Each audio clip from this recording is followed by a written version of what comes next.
Hello, everyone. My name's Margaret, and I'm a 50-year-old woman.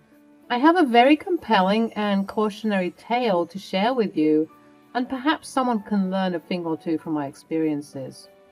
I've been through a lot, but I'm so grateful for where I'm at right now. Growing up in a poverty-stricken community, education was a luxury I couldn't afford. My days were filled with caring for my younger siblings and cousins as my parents battled addiction. Reading and writing became secondary concerns when survival took precedence. But I never let my circumstances define me, and I strive to give my children a better life, even if I couldn't fully access it myself. My son, James, was academically gifted and determined to break the cycle of poverty. He met Whitney, a woman from a world of luxury and privilege. From the moment she entered our lives, it was evident that Whitney relished flaunting her wealth and making condescending remarks about my humble background. I endured her classist comments, believing that kindness and patience could bridge the gap between us someday. However, Whitney's insults grew increasingly personal and hurtful over time. She would mock my lack of literacy, belittling me in front of my family and friends, using it as a weapon to assert her superiority. It was especially hard to deal with, considering that James was away on a business trip for a year, leaving her and me in the same company, which subsequently meant that she could properly beat me down without him berating her for doing such an awful thing. Each time she was confronted by James, she would feign innocence, and each time I was abused, I swallowed my pride, unwilling to stoop to her level. I always made the excuse that because she was still quite young, she didn't know any better. But there came a moment when I couldn't bear the humiliation any longer and decided it was time to take matters into my own hands. Whitney's malicious intentions became clear one fateful day when she approached me, seemingly seeking assistance with a work project. Hopeful that she was finally extending an olive branch and attempting to build a bond between us, I eagerly agreed to lend a hand. Little did I know it was all a ploy to set me up for humiliation. As I sat down with Whitney, determined to help her to the best of my abilities, she appeared to be amused by my struggles. Her snickers and giggles grated on my nerves, but I pressed on, believing that this was a chance for us to bridge the gap between us. However, Whitney's laughter intensified until it erupted into a full-blown mockery. "Whitney, is something wrong?" "Oh, Margaret, you're utterly clueless, aren't you? I set you up to fail, just for my amusement. I knew you couldn't help me with this project. I just needed to distress with a good laugh. But I didn't know that your illiteracy was this bad. How did you even name your children with a brain like that?" The shock and hurt washed over me as the realization dawned that Whitney's intention all along was to humiliate me. At that moment, I made a quick decision to reach for my phone and discreetly press the record button. Uncertain of what would unfold, I wanted to capture any further hurtful words as evidence and perhaps share it with my son, James, so he could see the truth behind Whitney's facade. I mean, what would make you possibly think that I needed your help with anything, especially with this literature review? Honestly, I didn't know that your illiteracy was this bad. How did you even name your children with a brain like that?" I opted to remain silent yet again, and this amused her even more. "So you can't even respond? How pathetic. Ugh, you're lucky you gave birth to a smart son. Otherwise, where would you be in this life?" Still, I didn't respond. I just sat there in silence. "Oh, why aren't you responding? This isn't any fun if you don't care. Answer me. Why are you so stupid?" It took every fiber of my being to not get up and smack some sense into that girl. Where I grew up, you would never speak to your elders that way, but she seemed to not care about things like that. She just cared about who could help her level up in life. Everyone else was just a doormat. Ugh, whatever, I guess. I have to prepare for my upcoming work function anyways. Something that someone like you wouldn't be able to appreciate, what with your inability to read. It's an elite event. All of the greatest people in journalism and literature will be there. I'd invite you, but I'm afraid you'd be too confused to participate in anything. You just slow me down. It's a wonder how James was able to escape the same fate as you. Ha. Now, this girl was just asking for it. But still, somehow, I remained firm in my silence, not giving her any power whatsoever. She eventually left the room, huffing and puffing because I wouldn't give her the satisfaction of being hurt. She was definitely sick in the head for being this sadistic. Unbeknownst to Whitney, that recording would become a valuable tool for seeking revenge. It held the key to exposing her true character and setting in motion a plan that would shake her whole world. Once Whitney had mentioned that upcoming work function, a mischievous idea took root in my mind. I plotted to crash that very function, armed with the recorded evidence of her cruelty. My intention was not to stoop to her level or seek revenge out of spite, but rather to simply shed light on the darkness that had overshadowed my interactions with her. It was time for Whitney's true colors to be unveiled, not just to me and my family, but to her colleagues and associates as well. I was going to turn her whole world upside down.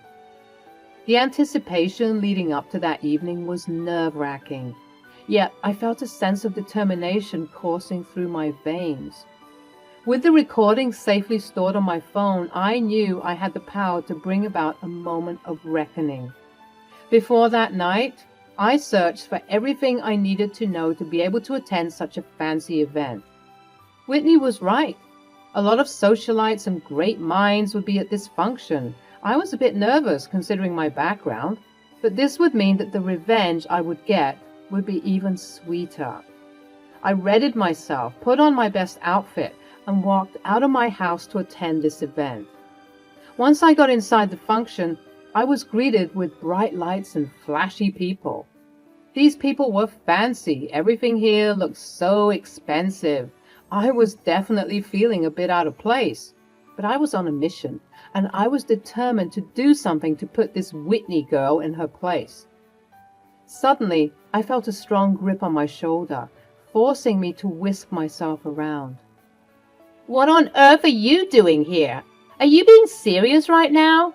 Don't make me laugh, Margaret. When I mentioned this event, it was not an invitation. Now get out of here before you embarrass me. My boss is here and she's keeping a close eye on me. I don't need you messing anything up for me. I swear to—" "Oh!" Whitney's surprise led me to follow her eyes to a beautiful woman making her way towards us. She was a woman who carried herself well, and you could tell that she was a very prominent figure in her field because we weren't the only people looking at her. It seemed like the whole room seemed to follow her. She was magnificent. "That's Harriet. She's my boss. When she gets here, do what you do best and shut your trap, okay? I don't need you embarrassing me." "Why, hello, Whitney. How are you?" "I'm doing quite well, thanks. And yourself?" "Thank you so much once again for the esteemed opportunity to be part of this project. I'm truly humbled by—" "Oh, I'm sorry. I believe we haven't met. My name is Harriet, and you are?" "Oh, ma'am, I'm nobody. I'm just Whitney's mother-in-law, that's all." "Ah, lovely. A pleasure to meet your acquaintance." "The pleasure is all mine." "Oh, please don't mind her, Harriet. She was just leaving." "But why? The party just got started."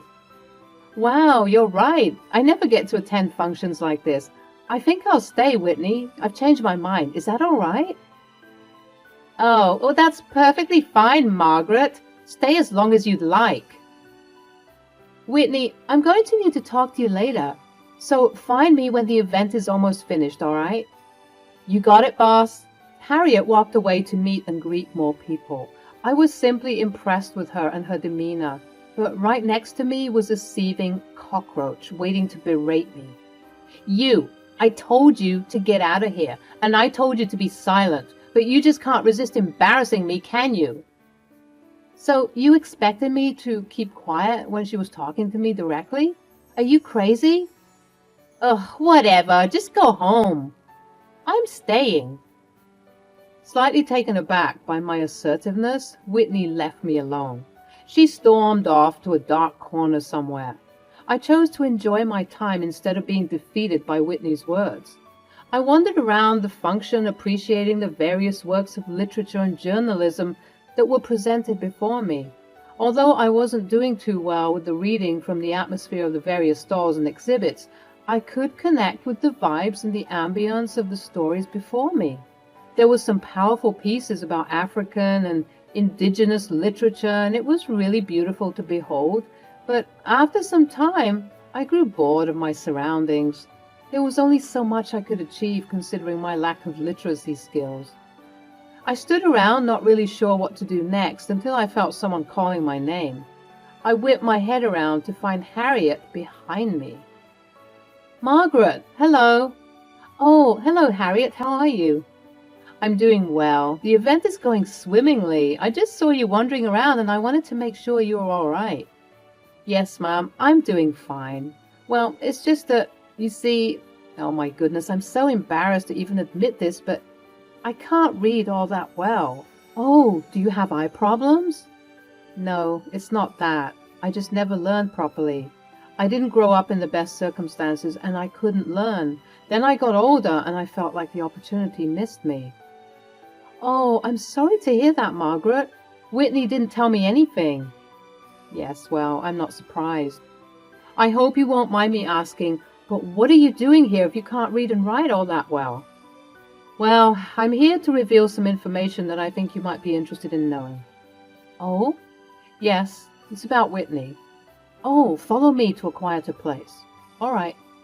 I followed her to a secluded area on a different floor of the building. I then began to divulge the information about Whitney and her wicked ways. I told her how she mistreated me so often due to my illiteracy, and that I had a recording of her disparaging me. If I'm being honest, Mom, I came here because I wanted people to know the real Whitney. I think she's awful, and she can do some real damage to people's emotions. So I felt it best to at least present the evidence so that you, as her superior, would do what's best for you and this company. Wow, Margaret, I don't know what to say. This is a lot. Please show me the recording. I played the recording that I took on my phone, and Harriet was gasping with disbelief at everything that Whitney was saying.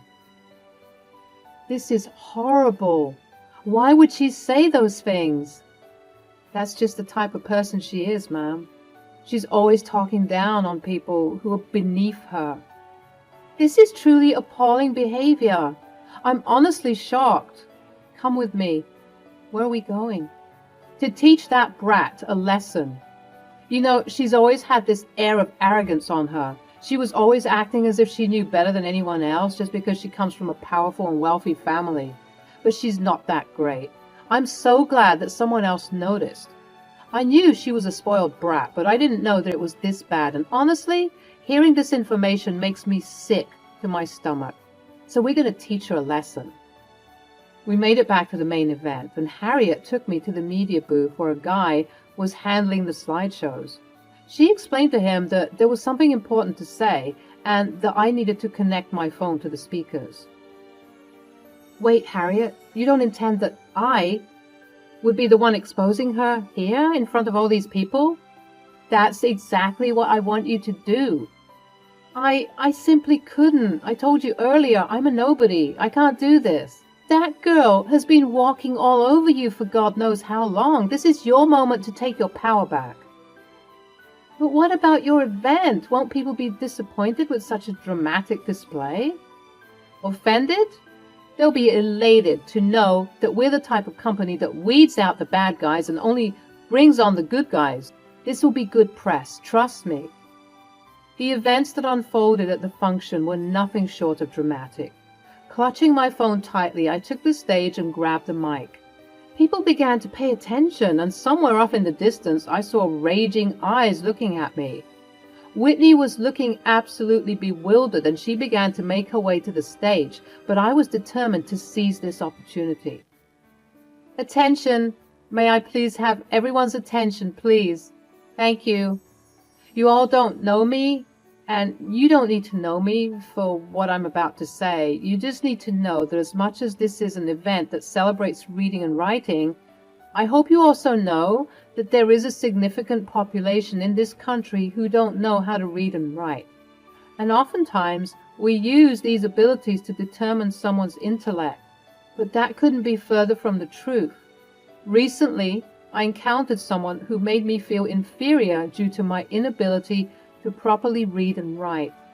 In fact, this abuse has been going on for a long while, but I've decided to stand up against this and expose this person for the vile individual they truly are. Whitney was making her way closer and closer to the stage. I smirked and maintained eye contact with her as I hit play on my phone to expose her awful words from before to the whole function. The room fell into an uncomfortable silence as Whitney's cruel laughter echoed through the speakers, exposing her true nature. Whispers and gasps rippled all through the crowd, and as I looked around, I noticed the shocked expressions on the faces of her colleagues and superiors. Whitney, who was practically at the front of the stage now, was red with embarrassment. She too was whipping her head around to see the reactions of people. The veil of sophistication and professionalism that Whitney had so carefully woven around herself was torn apart, revealing her true ugly and savage-like nature. This person is none other than Whitney Thatcher, the woman you see right in front of me. She's my daughter-in-law, and this is how she talks to me consistently. More gasps and whispers were circulating the space, except this time they were more ferocious. Everyone was looking at Whitney with disgust. I can explain. I'm afraid that won't be necessary. I always knew that because you were a Nepo baby, you were bound to be spoiled and entitled, maybe even a little bit sassy, but downright evil? That's really low, Whitney. Harriet got another mic and began her spiel. Folks, Margaret has raised an important point tonight, that we must treat everyone with kindness and respect regardless of where they come from and what they know. This is certainly the energy and attitude that we at Nimbles Inc. promote with fervor and purity. But unfortunately, it appears as though a member of our herd has not been upholding these standards. As such, Whitney Thatcher, you are fired from this company. The whole room erupted. Some people were cheering, others were still gasping with disbelief, and others still were taking pictures and videos of the whole debacle. Whitney was gobsmacked, and she looked at me with murderous intent. Also, you should probably know that you are going to get another job tonight, the one you always wanted. You mean I'm going to become chief editor? Well, not anymore. After finding out what we just found out, you won't even be able to apply for another journalism job again. You'll be hearing from my father and my lawyer. You'll all be sorry, I swear it. Whitney stomped out, and as she was walking out, people were booing and hissing at her. The night ended with many people approaching me and congratulating me on the speech I did, commending me for being strong. Harriet approached me as the night was wrapping up and said, "You know, I've been looking for some inspiration lately. I've been wanting to write a book on a topic I haven't tackled before, and I think that I've found my inspiration. You've got such a powerful voice and a powerful story to tell, and I would hate for that to go to waste." What are you saying? I'm saying that I want you to be part of my team. You'll be able to see and experience things that you've never experienced before because I want to write a book about you. A book? About me? Count me in. I jumped on board this opportunity with haste, and Harriet and I became best of friends. She wrote a book about me, and it garnered a lot of success. The book was about my struggles growing up and taking care of everyone around me, and although I was labeled by society as an infidel, I was more than capable and more than intellectual because I had gotten the real test of life. I went on many book tours and interviews and podcasts discussing the overnight success of the book. Life was certainly getting better for me, and what's more, I started learning how to read and write. Before, I was ashamed that a grown woman like me wasn't able to do it, but I learned that there is no shame in not knowing. How else do we grow as humans if not through trial and error? I quickly accelerated in my classes, and it's the reason why I'm able to write this story today. As for Whitney, she reaped what she had sown, losing not just one but 2 jobs in a single day. She faced the consequences of her actions. And while it may have been a painful lesson for her, it also served as an opportunity for growth and self-reflection.